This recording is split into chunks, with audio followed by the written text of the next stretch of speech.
Hello everyone. तो आज बात करने वाले खेसारी लाल यादव जी और यामिनी सिंह का एक बहुत ही बेहतरीन वीडियो सॉन्ग के बारे में, जिसका पोस्टर आ चुका है और फुल वीडियो सॉन्ग का रिलीज डेट भी आ चुका है।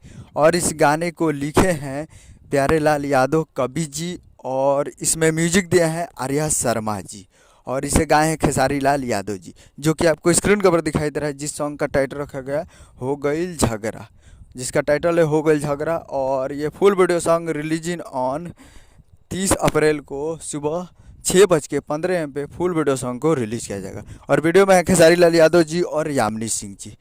तो 30 अप्रैल को सुबह 6:15 पे तैयार रहिएगा और ये फुल वीडियो सॉन्ग को रिलीज़ किया जाएगा। तो 6:15 पे यानी 30 तारीख को 6:15 पे वे म्यूजिक भोजपुरी यूट्यूब चैनल पे फुल वीडियो सॉन्ग को रिलीज़ किया जाएगा। तो 30 तारीख को सुबह 6:15 पे तैयार रहिएगा।